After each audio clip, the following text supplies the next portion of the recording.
ভাবুন তো একবার, যে লোকটাকে সবাই বলে এ তো শুধু টেস্ট প্লেয়ার, ও কি আর টি-20তে মারকুটে ব্যাটিং করতে পারবে, সেই লোকটাই যদি হঠাৎ করে কেকেআরের বেগুনি সোনালি জার্সি পরে মাঠে নামে, আর শুধু প্লেয়ার হিসেবে নয়, সরাসরি যদি তাকে কেকেআরের ক্যাপ্টেন করে দেওয়া হয়। হ্যাঁ, ঠিকই শুনছেন, কলকাতা নাইট রাইডার্স শিবিরে এক বিশাল ধামাকা হতে চলেছে।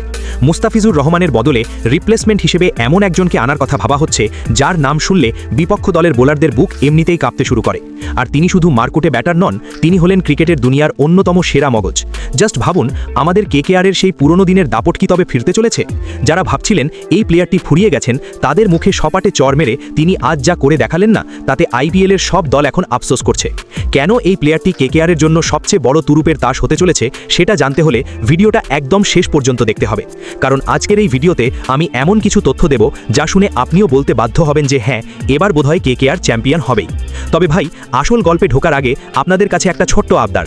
যদি আপনি কেকেআরের জাদ্রেল ভক্ত হয়ে থাকেন আর মন থেকে কলকাতাকে ভালোবেসে থাকেন, তবে এখনই ভিডিওটাতে একটা লাইক ঠুকে দিন, আর কমেন্টে গিয়ে ঝটপট বড় বড় করে লিখে ফেলুন আমি কেকেআর।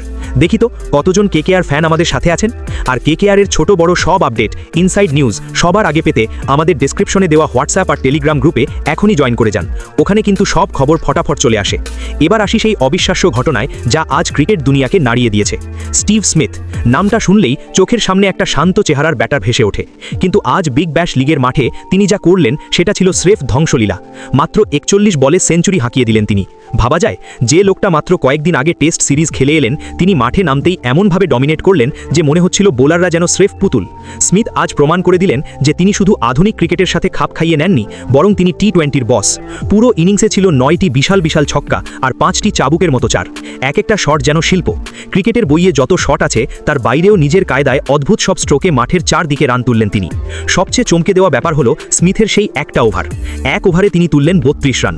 প্রথম 4টে বলেই 4টে আকাশছোঁয়া ছক্কা মেরে দিলেন।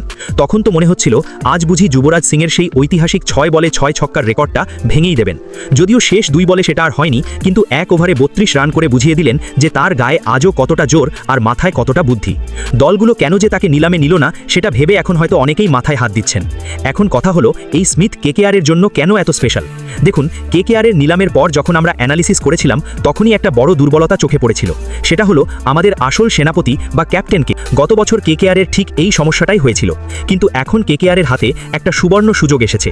মুস্তাফিজুর রহমান চলে যাওয়ার পর একটা জায়গা ফাঁকা হয়েছে, আর সেই জায়গায় যদি কেকেআর ম্যানেজমেন্ট একটু বুদ্ধি খাটিয়ে স্টিভ স্মিথকে রিপ্লেসমেন্ট হিসেবে সই করিয়ে নেয়, তবে কেকেআরের দুটো সবচেয়ে বড় সমস্যা এক লহমায় ভ্যানিশ হয়ে যাবে। প্রথমত, কেকেআর পাবে একজন বিশ্বমানের অধিনায়ক। স্টিভ স্মিথের ক্যাপ্টেন্সি নিয়ে কি আর নতুন করে কিছু বলার আছে? আপনারা রাইজিং পুনে সুপার জায়ান্টসের কথা মনে করে দেখুন। সেই দলটাকে তিনি একার হাতে টেনে ফাইনালে তুলেছিলেন। অস্ট্রেলিয়াকেও তিনি অনেক ম্যাচ জিতিয়েছেন। তার মাথা দাবার চালের মতো চলে। কখন কোন বোলারকে আনতে হবে, ফিল্ডিং কোথায় সরাতে হবে, এই বুদ্ধিতে স্মিথের ধারে কাছে এখন খুব কম লোকই আছে। আমাদের কেকেআরে এখন এক ঝাঁক তরুণ প্রতিভা। হর্ষিত রানা, বৈভব আরোরা বা উমরান মালিকের মতো গতিদানবদের যদি স্টিভের মতো একজন অভিজ্ঞ ক্যাপ্টেন গাইড করে, তাহলে ইডেন গার্ডেন্সে আগুন জ্বলবে, এটা গ্যারেন্টি। দ্বিতীয়ত, ব্যাটিংয়ের শক্তি। ইডেনের ব্যাটিং ট্র্যাকে স্মিথ ওপেনিংয়ে যে কতটা ভয়ঙ্কর হতে পারেন, তা তিনি গত কয়েকটা বিগ ব্যাশ লিগেই দেখিয়ে দিয়েছেন। ফিন অ্যালেন বা শেফার্ডের মতো মারকুটে প্লেয়াররা হয়তো একদিক থেকে ঝড় তুলবেন, কিন্তু অন্য প্রান্তে যদি স্মিথ থাকেন, তাহলে ইনিংসটা লম্বা হবে আর একটা শক্ত ভিত্তি তৈরি হবে। স্মিথকে যদি বলা হয়, ভাই তুমি অ্যাটাক করো, তবে তিনি যে কি করতে পারেন, তা তো আজকের এই 41 বলের সেঞ্চুরিটাই প্রমাণ করেছে। কেকেআরের বর্তমান দলে প্রতিভার কোনো অভাব নেই। আমাদের কাছে সুনীল নারিন আছে, অনুকূল রায় আছে, এমনকি বরুণ চক্রবর্তীর মতো মিস্ট্রি স্পিনারও আছে। বোলিং অপশন আমাদের হাতে প্রচুর, শুধু অভাব ছিল একজন দক্ষ চালকের। স্মিথ যদি সেই দায়িত্বটা নেন, তাহলে এই টিমটাকে হারানো মুশকিল হবে। স্মিথ মাঠে থাকা মানে সাথে একটা ক্রিকেটীয় মস্তিষ্ক থাকা।